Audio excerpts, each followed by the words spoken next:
Mark. Something red is coming. Yeah, can't touch this.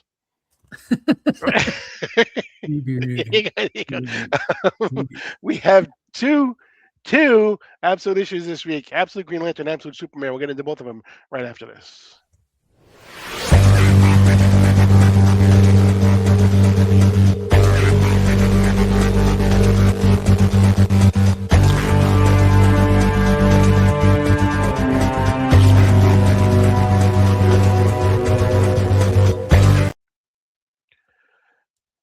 Before we get going, don't forget to make sure that you hit the like button, hit the subscribe button, make sure that you hit the notification bell so you're alerted whenever we upload new content. Don't forget to leave us a comment. Let us know how we are doing. Um, Absolute is the Absolute issues are back in full swing after a 4 issue last week. We get 2 more this week. Absolute Green Lantern, Absolute Superman. We're going to start with Absolute Green Lantern. This is number 11 with the one, the only Tomar Ray on the cover. Yeah, what a great shot too. We've seen him one other Mhm. time. I'm excited to dive back in and get more details on some of these other lanterns in the book. Yeah, but we start off exactly where we have started off. It seems like every single issue, we get the little almost like black hole type of a thing with some superimposed dialogue on it.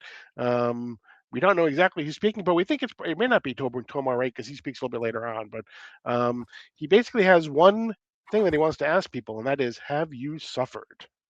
Yeah, it seems like he's angry. It seems like Mhm, the red light definitely signifies anger in this, like it does in the regular one.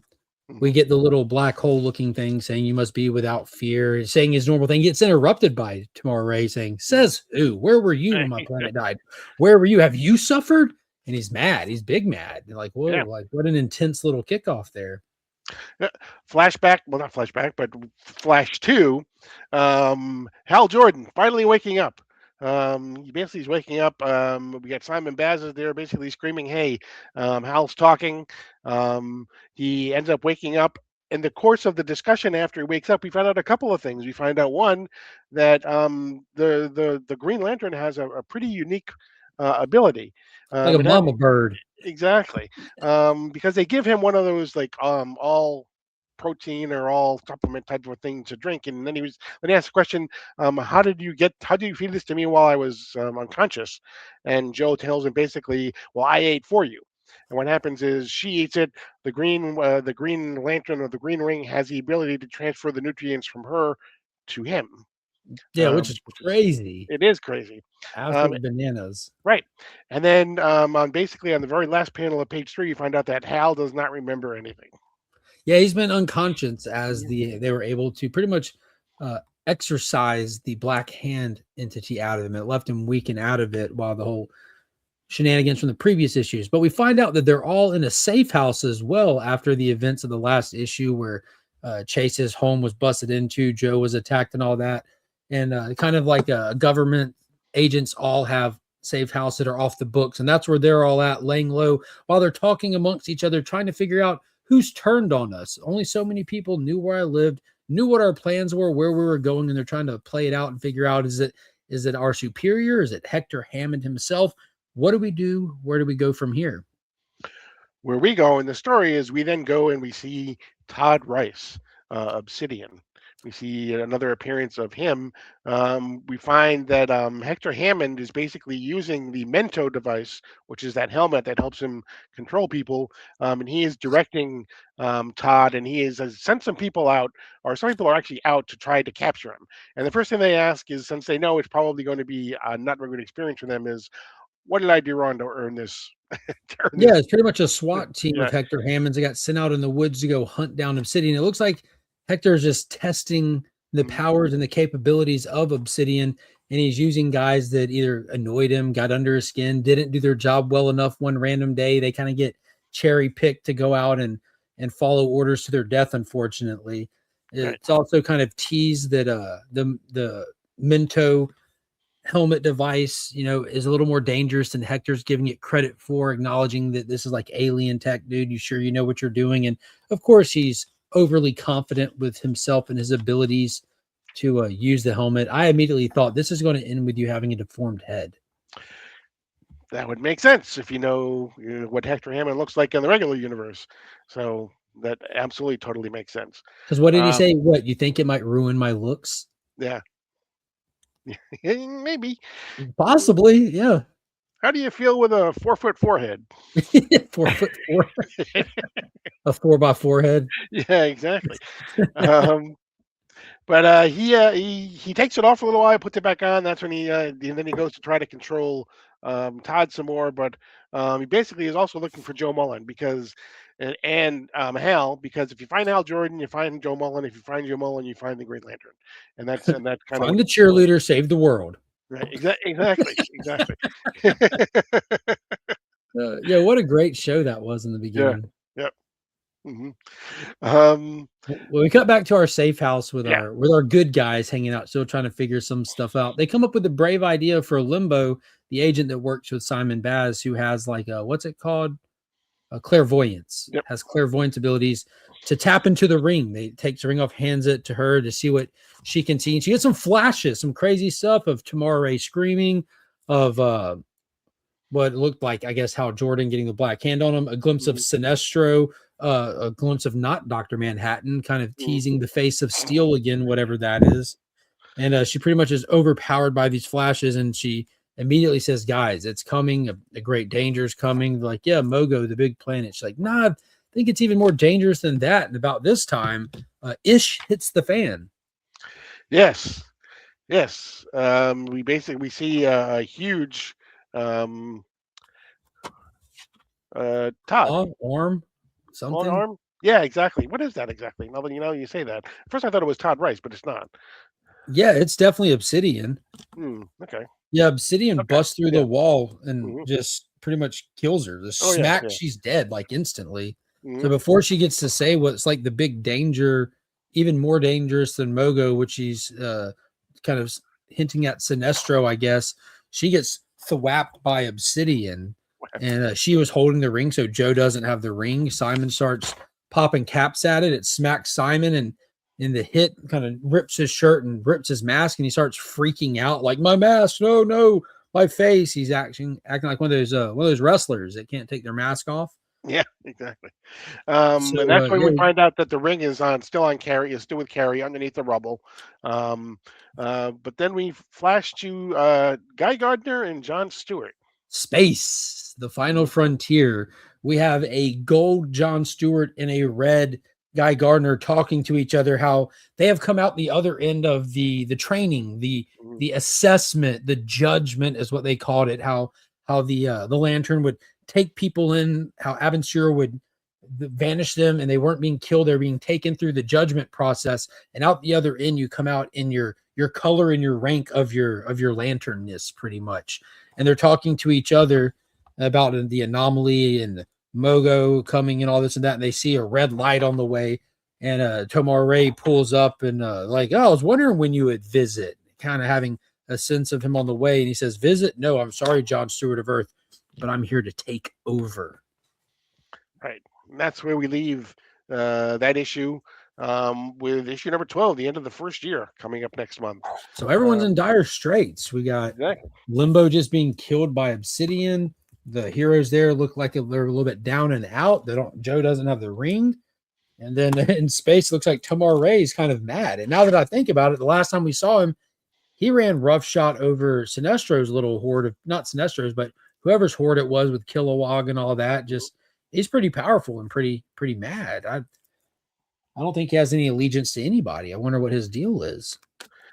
Not at all. I mean, learned, like I said, we're learning little bits and pieces about certain things, like exactly what the powers of the ring are. It seems as though there'll be more and more expanding we still haven't seen Sinestro in a real expansive way yet, so we got that to come in year 2. So, but let's go to Absolute Superman. This, to me, is the absolute cover I think I've loved so much so far. This is, I think, my favorite issue of Absolute Comics to date from all 6 titles. Hawkman is easily the coolest Absolute character I think we have after this issue. This was fantastic, dude. And like you said, that cover is just That's just flawless, dude. We flash back. As we always do. We always do. Then, yeah, we although I start have in to give it the year, 1940. right. We see some archaeologists in one of the pyramids. Um, we see the symbol of the wizard on the wall, the lightning bolt and everything. Um, Of so we Teth Adam. They call him out yeah, by name. yeah, Yeah, exactly. they recognize the symbol to be that of Teth Adams. That's our Mhm, first mention of absolute Black Adam. Dude, I'm getting more and more excited as time goes. Like this is mhm. they're rolling in some heavy hitters now. Yeah, I mean, gonna mention some other people coming up in the issue as well that maybe we'll go back and see what they were like too. So Yeah, we pretty much have Carter and some dude scrolling, just like, looking for treasure and what have you. And he sees this mace inscribed on the wall.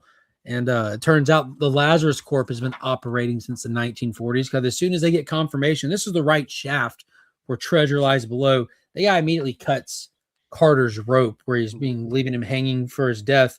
And Carter reaches up to try to grab for something. And he grabs that mace hanging on the wall and just lights up. Just light. yeah, comes out of the well or whatever with the basically saying, "Hey, Bro. I'm one of the good guys." With the mace covered in blood, bro. Mhm, And we get like this old school, like Indiana Jones and the Temple of the mhm, Peacemakers looking fellas right here. That's fantastic. mhm. 1940s Peacemakers. Like the dude, I like this art in this too. Like this Yeah, is the art is incredible. Who is this? Guerrero? Ferreira. Yeah, Guerrera. it is Juan Ferreira. Yeah, I mean a lot of it. I mean in some ways, especially in the time from the 1940s, it looks almost painted. It really does, doesn't it? Like this Mhm, this might sound corny, right? And I don't mean it in a negative way, but it almost looks like old school children's books. I don't mean like Dr. Seuss stuff, but like mhm, when you used to go to libraries and stuff and you have like illustrators, mhm, like it's just it's incredible. It's mhm. got a great vibe to it. But Absolutely yeah, really cool. So that's like our little Hawkman origin. right. And then we flash forward to now because we had then. Now we're at now, and We're we gonna need see like a timeline at the bottom of exactly these yeah. things just to slide when we're doing these. Right, which is where and we go to where we ended the last issue, which is the two of them, Hawkman and Superman, face to face in the air. And Hawkman is trying to explain himself, and every single time he tries to start, Superman rushes off to go do something. And one time, a door fell off of a plane, and another time he thought that somebody was choking, but he was just laughing weird, you know. So he's like trying to save him, and he basically keeps telling him, "Hey, don't do that again." Yeah, he grabs him by the arm. And we get the cool little thing, like yeah, Hawkman is a lot more direct and stern, a lot Mhm. more serious about every word that comes out of his mouth every second of his day than Superman is. He doesn't realize the gravity of what Hawkman's trying to convey to him, just to set the tone. But we get this great shot immediately where Hawkman opens his mask, that mummy wrap around him, like his face is not disfigured or anything, but you can see the age on him, kind of thing. He doesn't look like an old man, but he looks like he has wear and tear to him, like the dark rings around his eyes, a little scruffy and stuff. But I thought that was He's cool how grizzled. grizzled. I thought it was cool how the mask went back and it came Mhm. up, and then the actual cloth rags just kind of moved. I'm like, how cool! What a great addition since Mhm. he's tied to Egypt stuff that Right. he has like mummy wrap kind of ability. Like that's freaking brilliant, dude. Mhm. It was done so well, and when it wraps him back up slowly a couple panels later, I'm like, dude, this is awesome. He's trying to tell Superman's like, look, I'm here to help. I'm here to tell you about this world that you just entered, that you're now publicly operating in. Right. We flash to a one-page quick look in on Lazarus. Yeah, we got some peacekeepers. Yep. What are they after? They're after something.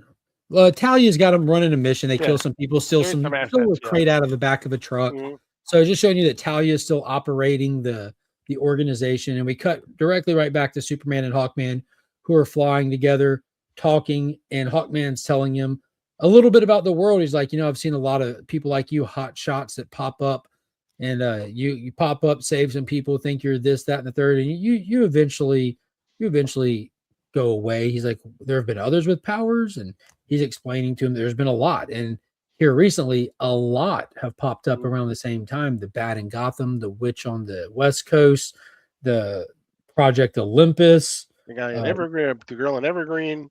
yeah, he and Superman admits, I don't know anything about any of those.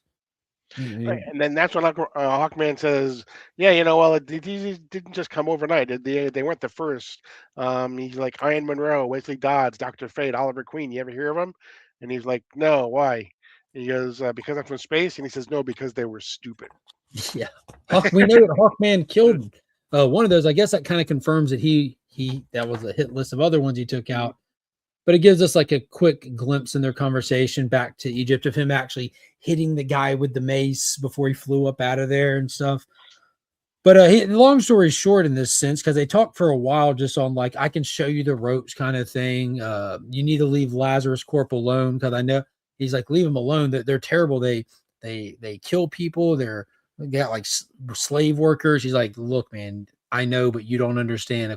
This corporation, despite all that, if you poke that bear, they will take you out. Like, kind of warning him that despite everything wrong with them, they're still too dangerous. Then you should mess with them, kind of deal. Yeah, he should have told them, really, because I left their leader like blubbering like a little idiot in a Pakistani jail. Yeah, Um, which is interesting to think, and Hawkman probably knows that, and he's still mm, trying to offer him this warning. mm. Flash to Metropolis, where we see Lois Lane is trying to get a job at the Daily Planet. We see the Daily Planet, and we see Perry White for the first time. And he's like, "Yeah, that's the Daily Planet building, but they've turned it into condos years ago. The Daily Planet is basically on just this eighth floor, and this rotten old building will be behind me. And they just let me go because I made a living wage, and now they hired someone who will just work for Robin." Yeah, they'd rather just pay some kid who will work for Yeah, ramen. About that time, Lois gets a text from Jimmy. Hey, I got a job. yeah, exactly. So Jimmy's the guy that replaced Yeah. Perry White at the Daily Planet. And about this time, Superman had gotten done talking to Hawkman. And he's like, "Yeah, I'm not going to walk away from you, but I'm out of here." And he speeds off. Hawkman catches up to him, and he gives him a little "you shouldn't walk away from me" kind of reminder. He just flies up to him and nails him with the mace over the city and sends Mhm. him into a parking deck. Uh, Superman blasts him, like mega blasts him with his heat beams, like stands up and just hits him. And this is the part I loved Mhm. is he flies right through it and hits Superman again. He said, "That it? Microwave eyes? Is that the best you got?" So they're kind of showing you that Hawkman's tough as hell, Mhm. like very similar to the Black Adam movie. Hit him all you want, he's still coming.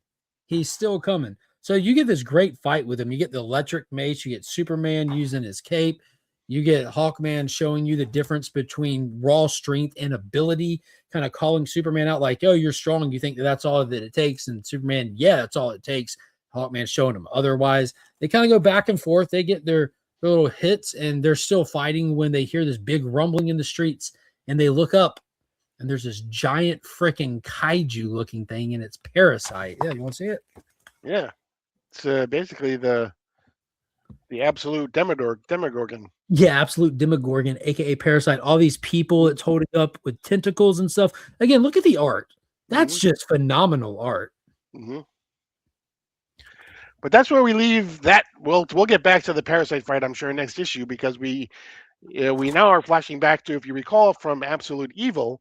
We got our first view of or appearance of Absolute Lex Luthor, and we go back to him where he lives in Missouri, somewhere in Missouri. They don't tell us where, but somewhere in Missouri, and he's talking to someone who very much looks like the Lex Luthor from our Earth. Yeah. Um, Trying to get him a job, trying to yeah, offer him like, exactly. come on in. Yeah, and he's like, you think you're very important, you're very smart, it's all these type of things. And Lex Luger from the Absolute Universe is like, look, I'm happy where I am. I've got my kids that I love, I got my family. It's like I'm very happy where I am. And the the Lex Luthor from the main universe is not having any of it. And he's like, look, I got to go to a birthday party. And so he says, okay, I've tried being nice. And he basically says, you know what, I need the Lex Luthor that will basically do anything to anyone, for his survival. And it turns out to be Absolute Brainiac. Again, if you followed Absolute Evil, that's not a surprise. But we see Absolute Brainiac now, who can change his arm into a a chainsaw, um, and he basically is threatening Lex Luthor, saying basically, "Yeah, you're going to do what I want you to do anyway." Yeah, at the end of the last issue of Superman, we saw Brainiac Mm, tell Talia to kick rocks. Basically, he has his own plan. You know, he wasn't coming back into Lazarus to regroup with Talia after the defeat of Ra's al Ghul. And this is what he was up to. He's about to go recruit Lex for what means we don't know, but it looks like he's going to violently recruit him. right. So yeah, so that's it for this for these absolute issues. Again, I think you're right, at least from a cover standpoint, but even for the story, this was just a great story. You know, Jason Aaron is just doing amazing things with Absolute Superman. Um, what bringing in all new concepts and everything while still keeping to what the core of the Superman character is, even in the Absolute universe. So. Dude, I absolutely loved Hawkman. He was so cool, man. I hate that he's as far as we know, a murdering hitman for the Legion of Doom. Yeah. But I'm excited that there could be more to his story. I mean, nothing will forgive him killing those people, but I want to see he went from that first flashback we saw him in Absolute Evil when he was wearing like the traditional Mhm. outfit almost to this. I want to see what ruined him. Maybe it's just living in the absolute universe that is Darkseid for so long, Mhm. live long enough to become the villain kind of scenario. But Yeah. There you go. yeah, I hope he's Uh, not a flash in the pan character, as so many have turned out to be, because no one's safe in this universe. right. So I think we have another Absolute Batman issue this coming week. But then I think we take a week or two off. I think so again because they have to straighten out their release schedule. But that's going to be it for this edition of DC Comics Deep Dive. Don't forget to make sure you hit the like button, hit the subscribe button, hit the notification bell so you're alerted whenever we upload new content, and leave us a comment. Let us know how we're doing. But that's going to be it. As always, I am Paul. He is Mark, But we are Legion. and you're now leaving Tetra 2815.